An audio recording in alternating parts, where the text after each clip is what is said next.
Well, hi everybody. I'm John Rethland, and this is my review of AEW Dark from Cleveland. I'm not going to mix words. I hated this episode. There were a couple okay moments, but the vast majority of this episode was complete goddamn shit.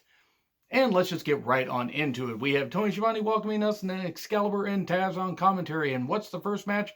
Sonny Kiss and Brandon Cutler teaming up again, thankfully not against the Dark Order. No, this time it's against Jungle Boy and Marco Stunt. With Luchasaurus at ringside. You couldn't put Luchasaurus in the goddamn ring. No, you gotta put Marco Stunt there. Now, with the finish, I kind of got why they did that, but good God, it's not going to lead to anything good. I was at an indie show where Marco Stunt was there. I enjoyed the indie show. I didn't enjoy watching Marco Stunt wrestle, and that's all I'm going to say because I'm not a fan of him. I'm not a fan of him in the ring. As a person, don't really care about him as a person, because I have no opinion on him. I'm sure he's a nice kid. He shouldn't be in the goddamn ring. And I'm going to say that as a wrestling fan because it's my opinion. That's it. So, we get cheers for Marco. Okay, whatever. Jungle Boy doing some good shit. He's really talented. Sonny Kiss, can we feature this guy on Dynamite a little bit more? Seriously, could we?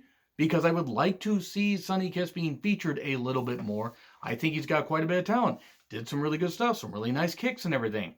Jungle Boy with a nice standing Moodle lock. And they had a flipping neckbreaker thing off the top. Marco Stunt pins Brandon Cutler 1, 2, 3. Well, that's a wrap on Brandon Cutler ever being taken seriously. Which means Brandon Cutler's probably going to join the Dark Order, which is going to be even somehow worse than being pinned by Marco Stunt. AEW has a lot of really good goddamn talent. So this is where I'm going to be on my soapbox for just a few seconds. They have some really good talent. They are funded by the son of a billionaire. They have a new 4-year deal with TNT.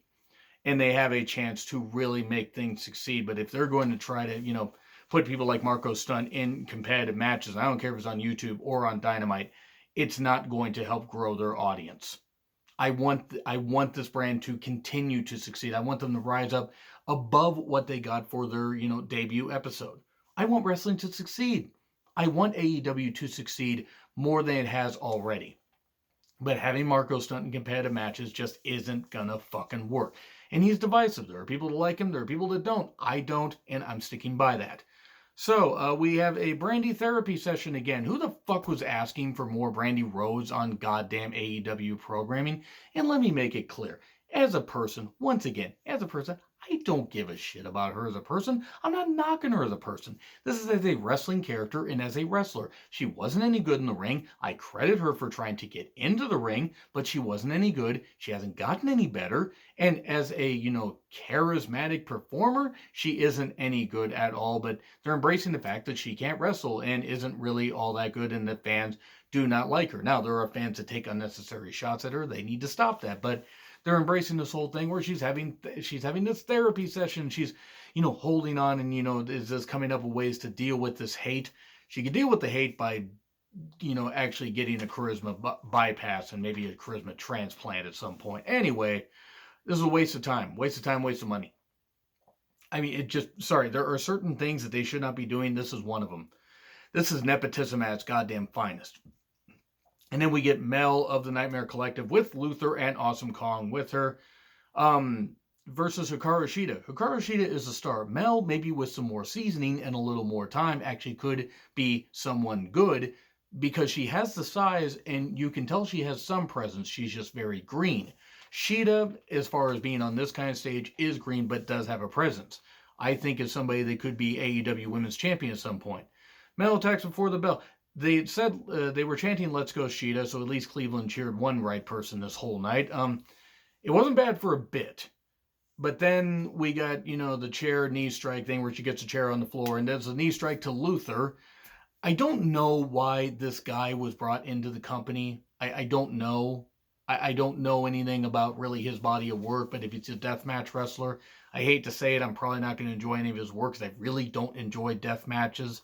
I just don't. The match died because there was a lot of interference and a lot of bullshit. And then Awesome Kong had the kendo stick that Shida had, and then tried to hit Shida, hit Mel, and then Mel was selling. Kong got hit by the kendo stick, and then a huge knee for 3.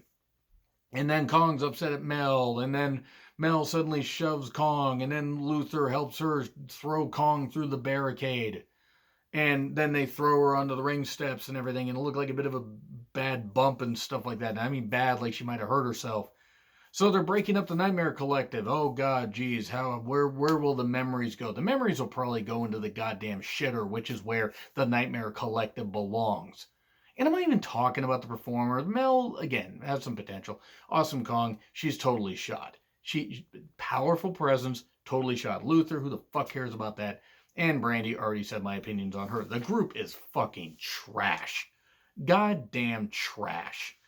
But anyway, we then get Kip Sabian and Penelope Ford versus Kenny Omega and Riho from Jericho's Cruise.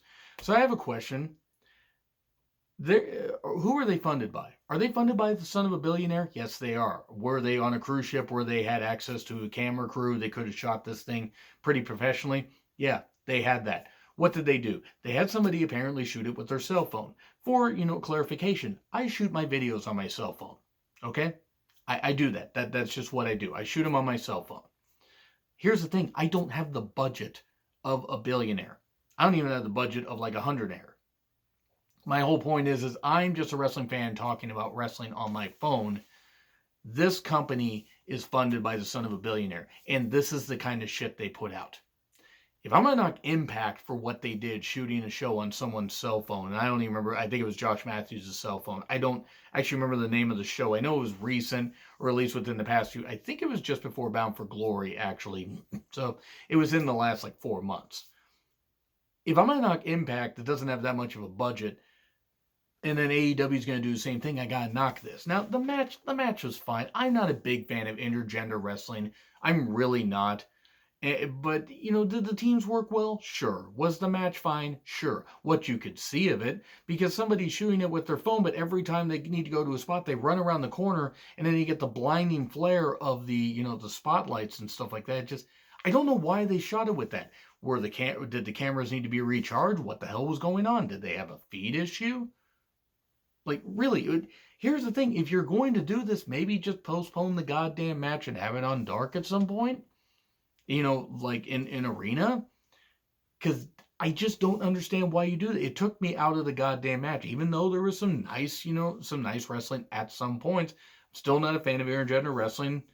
There was Riho doing a Snapdragon suplex to Kip Sabian, and then Omega did one to Penelope Ford. So, everybody's got bad necks, stuff like that. This match also went about 20 minutes, or at least it seemed like it. I mean, I don't know. It went quite a while. Kenny Omega likes to have long matches. If only he could have good matches. That's unfair. Kenny actually is capable of having really good matches. I just think outside of New Japan, it's been 50-50 in my opinion. But anyway, whatever. One Wing Angel pins Sabian. 1, 2, 3. Omega cuts a promo that was very hard to hear. With something about it's the first intergender wrestling match in AEW history. Okay, cool. Well, whatever. And then we get Lexi Noir or Nier or however the hell you say her name, with an update on Kong's injury. Apparently she has a herniated disc. She's going to be out indefinitely. Is this a way to write off Awesome Kong? Because it might be a way to write off Awesome Kong, because maybe doing that acting like she was doing, on Netflix's Glow might be the better role for her. She put her body through a lot of punishment. If she can't go, she simply can't go anymore. I mean, who knows? Maybe it's a storyline. Not a very good storyline, because it involves the remnants of the Nightmare Collective, that's already been nuked by Brandy's lack of charisma. But anyway, let's get to something that's totally bullshit. Sean Spears with Tully Blanchard and Colin Delaney. Colin Delaney, though, not bullshit. Good for him, seeing where he started and where he's been now. He's been on the indies, been doing a whole lot of shit. One of my friends that's up in the New York area actually talked about how she's met him a few times. And he really has been putting in the work, and good for him. He's put on some size. Hey, Colin Delaney did some pretty good stuff, but guess who it was against? The Best Friends, and Orange fucking Cassidy was there, and the match died. I know that Orange Cassidy has his fans. That's fine. You guys can like Orange Cassidy as much as you want. I don't care, because that doesn't change my opinion on him. I don't care how good of a wrestler he is. If this is the same shit they're going to keep doing, it's just going to get old. It's already gotten old. I hate it. I check out every time he's in the goddamn ring. And sure, entertainment is one thing. I don't find it entertaining. I'm not going to find it entertaining. So let's just get through this match. The match was fine. Typical tag match. Shawn Spears kept Wayne calling to do some stuff like, like heal up and everything. Like, hey, stop pretending like you're their friend. We're trying to win a tag match here. Okay, whatever.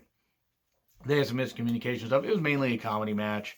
Tully Blanchard did the pocket thing with Orange Cassidy. Tully Blanchard, one of the best talkers of the Jim Crockett promotion era. I would argue, he starred in his father's promotion, Joe Blanchard in San Antonio. Tully Blanchard is one of the best tag team wrestlers ever. Him and Arn Anderson are one of the best tag teams ever. Whether WCW, NWA, WCW, or WWE. For that brief year they were there as the Brainbusters. And I thought that Tully Blanchard failing that drug test, when he got fired from WWE was the dumbest thing he had done in his career. Now, apparently I was wrong because he did the pocket spot with Orange Cassidy. Sure, it popped the crowd. You know what? This is embarrassing. This was embarrassing. It wasn't fun. And having fun in wrestling is one thing. You can have fun all you want. But I hate to say it, this is a very divisive thing. It's just not something I enjoyed. It was stupid. It was stupid. That's one of the best. That's one of the best tag team wrestlers ever, and he's doing that. And no, it didn't end up amounting to all that much, but it was stupid. And then Strong Zero pins Colin 1, 2, 3 after Spears and Tully leave. Probably because Tully's trying to wash off the stink of that bullshit off of him. But whatever. Just this show, I don't mind entertainment, but it just wasn't entertaining. You guys can be upset if you want, if you're a major AEW fan. I want AEW to succeed. This show was not good. F. Get the fucking F. You got Orange Cassidy, Marco Stunt, the Nightmare Collective on here, and a match shot on a cell phone. Come on. This is the son of a billionaire funding this shit. Fucking F. Fucking F. Fucking hell. Anyway, I'm John Ritlin. I'll see you soon.